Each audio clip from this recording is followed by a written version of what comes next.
Assalamualaikum warahmatullahi wabarakatuh. Salam jumpa kembali Sobat IP yang saya hormati, adik-adik mahasiswa yang saya cintai. Hari ini kita akan kembali melanjutkan pembahasan materi perkuliahan, di mana pada hari ini kita telah memasuki pertemuan ke-12.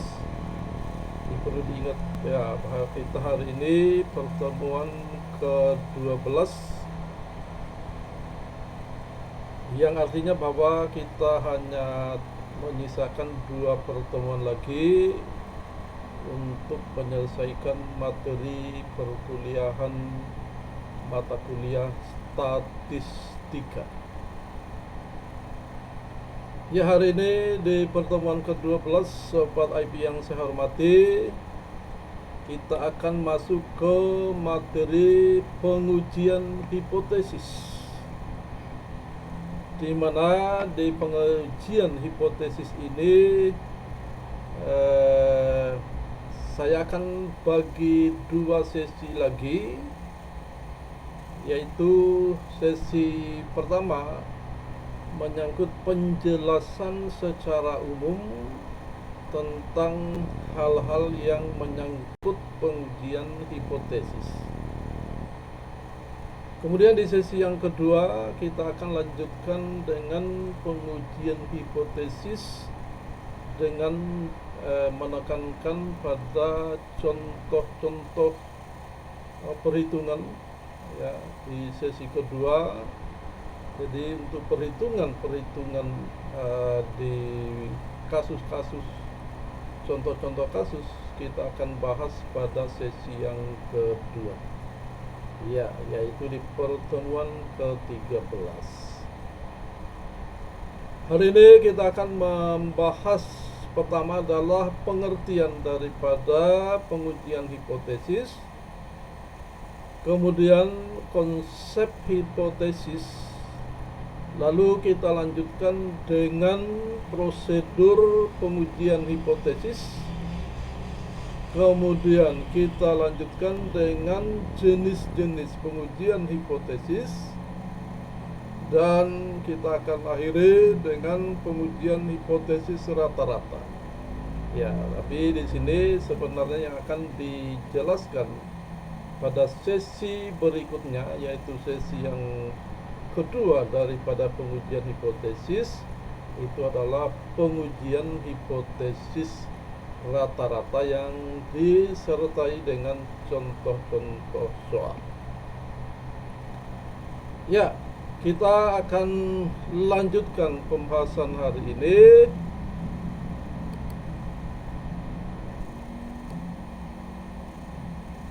Kita akan masuk ke pembahasan yang pertama, yaitu tentang pengertian pengujian hipotesis.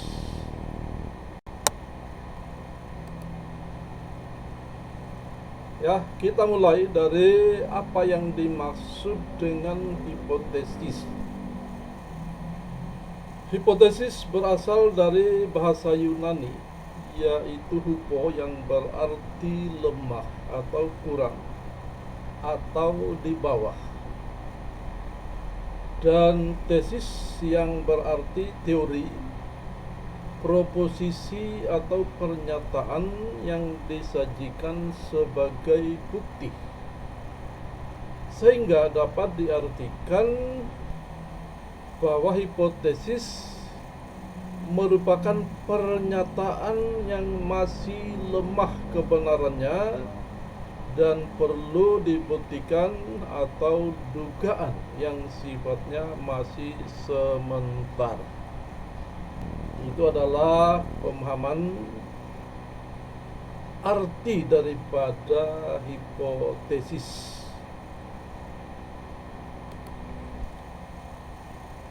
Hipotesis juga dapat diartikan sebagai pernyataan keadaan populasi yang akan diuji kebenarannya menggunakan data atau informasi yang dikumpulkan melalui sampel dan dapat dirumuskan berdasarkan teori, dugaan, pengalaman pribadi atau orang lain, kesan umum, kesimpulan yang masih sangat sederhana atau sementara.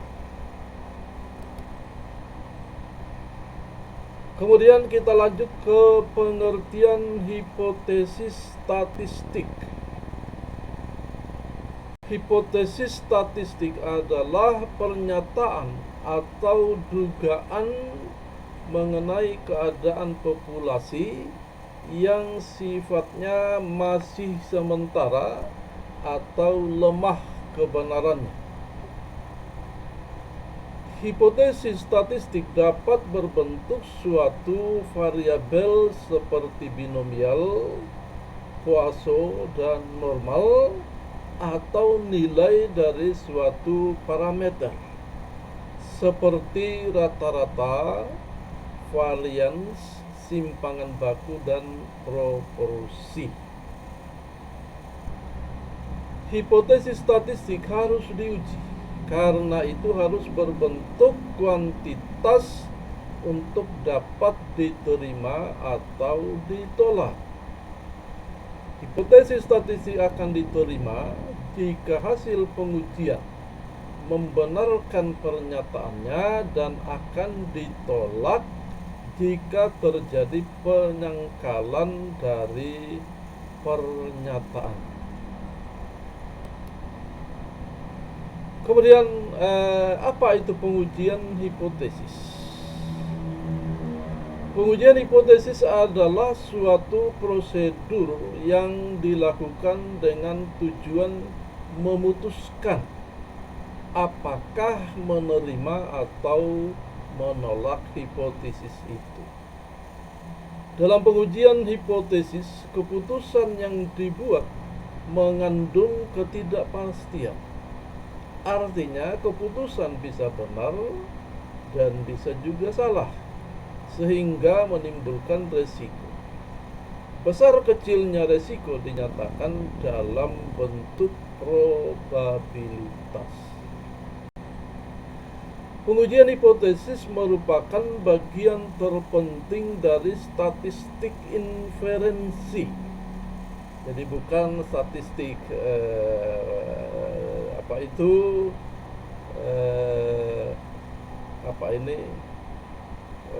statistik yang sederhana, tetapi ini menyangkut statistik yang jumlah datanya cukup banyak, ya, jumlah datanya besar. Karena berdasarkan pengujian tersebut, pembuatan keputusan atau pemecahan persoalan sebagai dasar penelitian lebih lanjut dapat diselesaikan.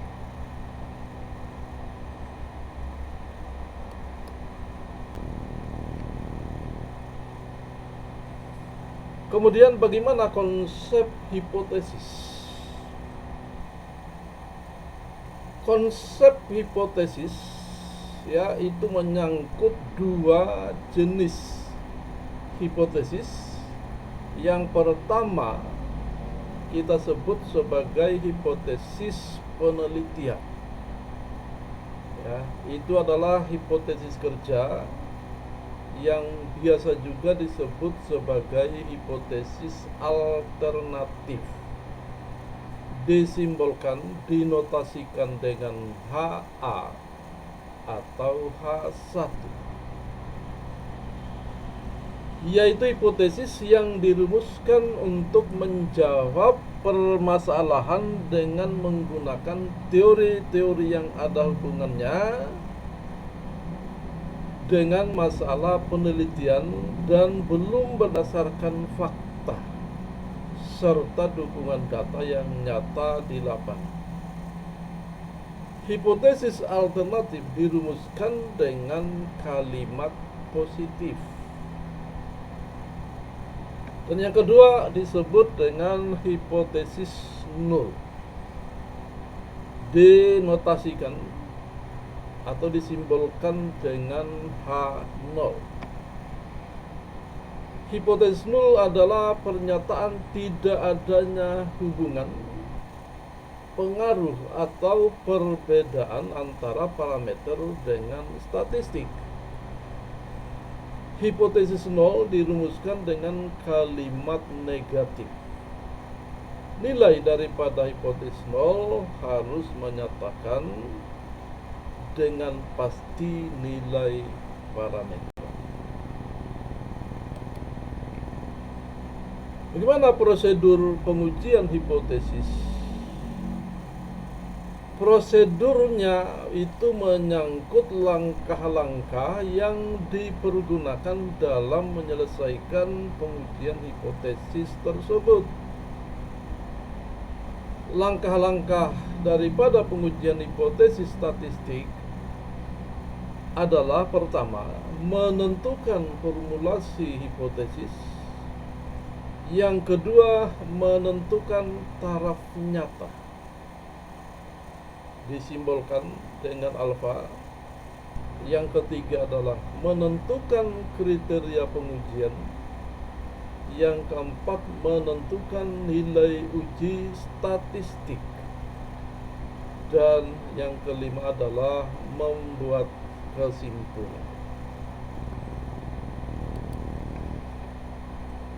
Itu bisa dirumuskan dalam bentuk susunan langkah-langkah seperti ini, ya, di mana pertama-tama kita harus menentukan H0 dan HA atau H1.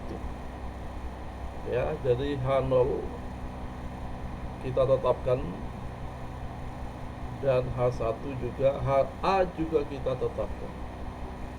Kemudian kita akan memilih suatu taraf nyata dan menentukan nilai tabel. Ya. Jadi di sini setelah ditentukan formulasi hipotesisnya, kemudian dipilih taraf nyatanya, lalu kita periksa tabelnya. Jadi dari acuan tabel yang sudah tersedia, maka kita dapat membuat kriteria pengujian berupa penerimaan dan penolakan H0. Kemudian langkah berikutnya adalah melakukan uji statistik. Dan yang terakhir adalah membuat kesimpulan. Kesimpulan itu berupa menerima atau menolak H0.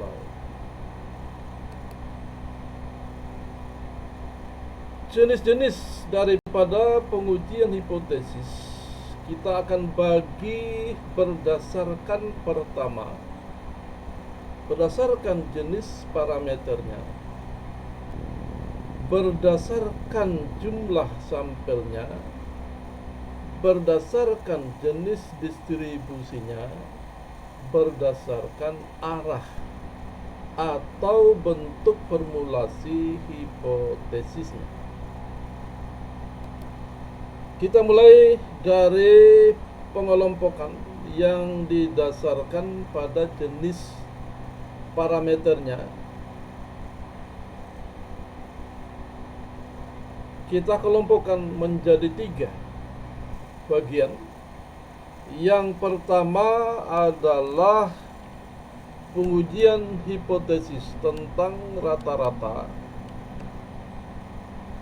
yaitu pengujian hipotesis mengenai rata-rata populasi yang didasarkan atas informasi sampelnya. Kemudian yang kedua adalah pengujian hipotesis tentang proporsi, yaitu pengujian hipotesis mengenai proporsi populasi yang didasarkan atas informasi sampelnya. Dan yang ketiga adalah pengujian hipotesis tentang varians, yaitu pengujian hipotesis mengenai rata-rata populasi yang didasarkan atas informasi sampel. Kemudian pengelompokan yang kedua adalah berdasarkan jumlah sampelnya. Maka ini kita akan bagi menjadi dua kelompok. Kelompok pertama adalah pengujian hipotesis dengan sampel besar, yaitu pengujian hipotesis yang menggunakan sampel lebih dari 30. Dan yang kedua adalah pengelompokan berupa pengujian hipotesis dengan sampel kecil, di mana pengujian hipotesis dengan sampel kecil ini menggunakan sampel yang lebih kecil atau sama dengan 30. Ya, jadi 30 adalah batas untuk mengelompokkan apakah sebuah pengujian hipotesis itu kita nyatakan sebagai sampel besar atau pengujian hipotesis itu kita nyatakan sebagai sampel kecil. Kemudian pengelompokan yang ketiga adalah pengelompokan berdasarkan jenis distribusinya. Ini kita bagi menjadi 4. Pengelompokan pertama adalah pengujian hipotesis dengan distribusi Z. Kemudian pengujian hipotesis dengan distribusi T. Kemudian pengujian hipotesis dengan distribusi Chi kuadrat. Dan pengujian hipotesis dengan distribusi F. Apa itu pengujian hipotesis dengan distribusi Z? Itu adalah pengujian hipotesis yang menggunakan distribusi Z sebagai uji statistik. Tabel pengujiannya disebut sebagai tabel normal standar. Ya, tabel normal standar. Hasil uji statistik ini dibandingkan dengan nilai dalam tabel untuk menerima atau menolak hipotesis nol yang dikemukakan. Jadi seperti apa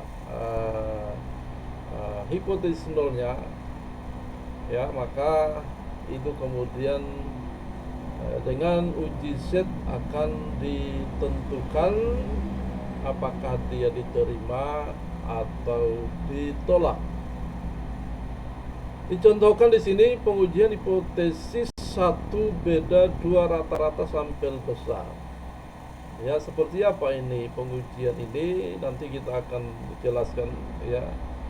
Ini akan dijelaskan pada sesi pembahasan berikutnya, ya. Kemudian yang kedua adalah pengujian 1 dan beda 2 proporsi juga akan dijelaskan, ya, akan dijelaskan secara kasuistis seperti apa yang dimaksud dengan pengujian 1 dan beda 2 proporsi. Kemudian pengujian hipotesis dengan distribusi T. Ya, jadi di sini ini semua ada tabelnya, ya. Tabelnya itu biasanya disajikan di buku statistik, bagian-bagian lampiran terakhir itu disajikan tabel di semua jenis tabel distribusi. ya, distribusi T, distribusi Z, Ki kuadrat dan lain-lain. Pengujian hipotesis dengan distribusi T merupakan pengujian hipotesis yang menggunakan distribusi T sebagai uji statistik. Tabel pengujiannya disebut sebagai tabel T-student. Hasil uji statistik ini kemudian dibandingkan dengan nilai dalam tabel untuk menerima atau menolak hipotesis nol yang ditemukan. Dicontohkan yang juga akan dijelaskan kemudian di sesi selanjutnya. Pertama adalah pengujian hipotesis 1 rata-rata sampel kecil, dan yang kedua pengujian hipotesis beda 2 rata-rata sampel kecil.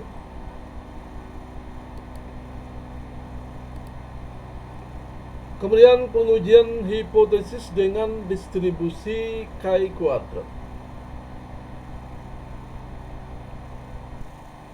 Pengujian hipotesis dengan distribusi Ki kuadrat adalah pengujian hipotesis yang menggunakan distribusi Ki kuadrat sebagai uji statistik.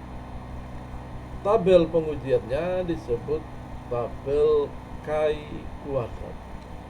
Juga ada di dalam tabel, di dalam hampir semua buku-buku statistik itu disajikan dalam lampiran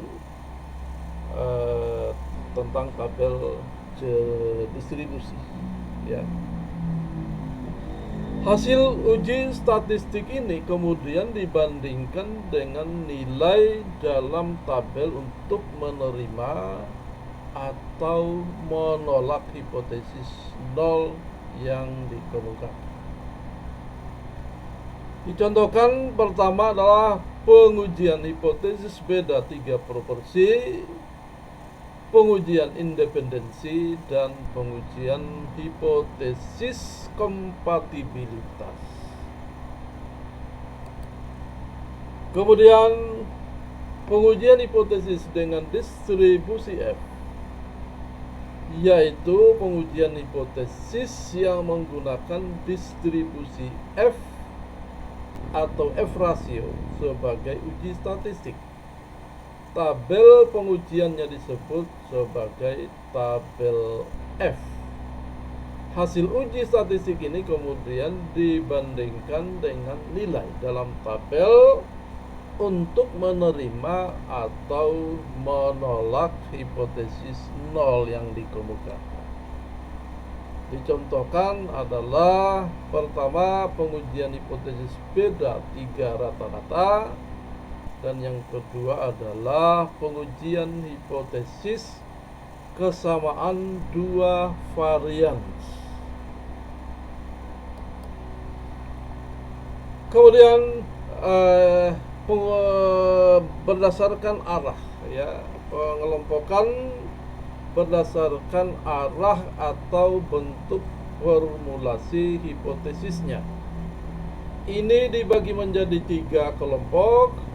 Kelompok pertama disebut sebagai pengujian hipotesis 2 pihak, two-tailed test. Kemudian yang kedua adalah pengujian hipotesis pihak kiri atau sisi kiri. Dan yang ketiga adalah pengujian hipotesis pihak kanan atau sisi kanan. Seperti apa pengujian hipotesis 2 pihak? Yaitu pengujian hipotesis di mana hipotesis nol berbunyi sama dengan, dan hipotesis alternatifnya berbunyi tidak sama dengan. Ya, jadi perhatikan bahwa di dalam pengujian hipotesis 2 pihak ini H0 sebagai hipotesis nol dibunyikan atau dituliskan dengan penyambung sama dengan, ya, tanda hubung sama dengan, dan hipotesis alternatifnya yaitu H1 berbunyi tidak sama dengan. Ya, jadi perhatikan tulisannya seperti ini. Yang kedua adalah pengujian hipotesis pihak kiri atau sisi kiri. Ya. Pengujian hipotesis ini kita akan tandai hipotesis 0 berbunyi sama dengan atau lebih besar atau sama dengan. Ya, jadi bisa kita pakai simbol penghubung sama dengan, bisa juga kita pakai simbol penghubung lebih besar atau sama dengan. Sementara hipotesis alternatifnya yaitu H1 berbunyi lebih kecil atau lebih kecil atau sama dengan. Perhatikan bentuk penulisannya. Untuk H0 sama dengan atau H0 lebih besar sama dengan, dan H1 lebih kecil atau H1 lebih kecil sama dengan. Ya, itu disebut sebagai hipotesis pihak kiri. Kalimat lebih kecil atau sama dengan sinonim dengan kata paling sedikit atau paling kecil. Yang ketiga adalah pengujian hipotesis pihak kanan atau sisi kanan, yaitu pengujian hipotesis di mana hipotesis nolnya berbunyi sama dengan atau lebih besar atau sama dengan. Sementara hipotesis alternatifnya H1 berbunyi lebih kecil atau lebih kecil atau sama dengan.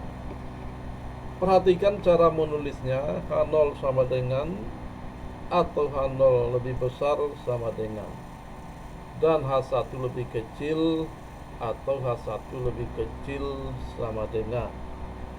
Kalimat lebih kecil atau sama dengan sinonim dengan kata paling sedikit atau paling kecil.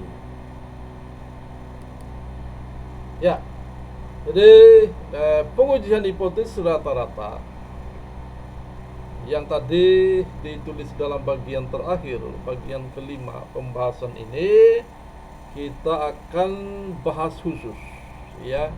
Kita akan bahas khusus dalam satu sesi pertemuan berikutnya, yaitu khusus tentang pengujian hipotesis rata-rata. Jadi saya kira pada hari ini inilah yang saya bisa jelaskan, ya. Selanjutnya kita akan bahas lagi, terutama yang menyangkut bagaimana cara menyelesaikan persoalan-persoalan statistik inference, ya, statistik inference, di mana jumlah datanya kita sebut sebagai data yang cukup besar, ya. Jadi itulah yang saya bisa jelaskan hari ini.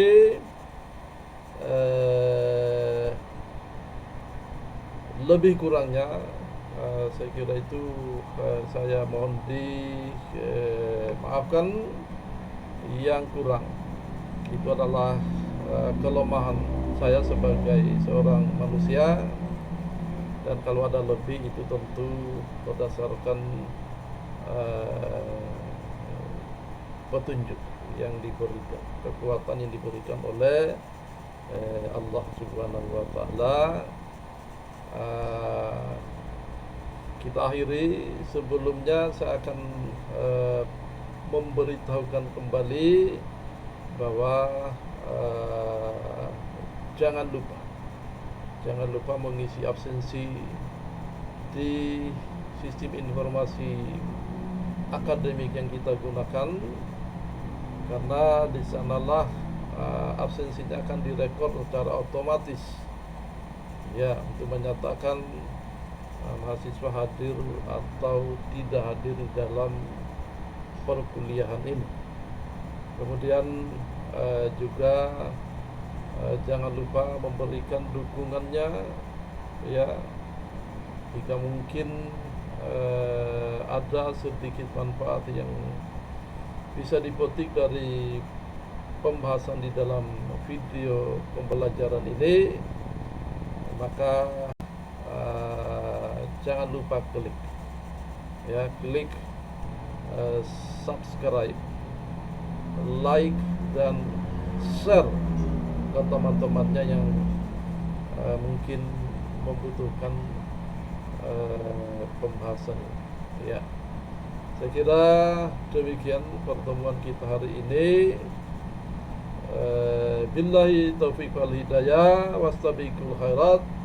Wassalamualaikum warahmatullahi wabarakatuh.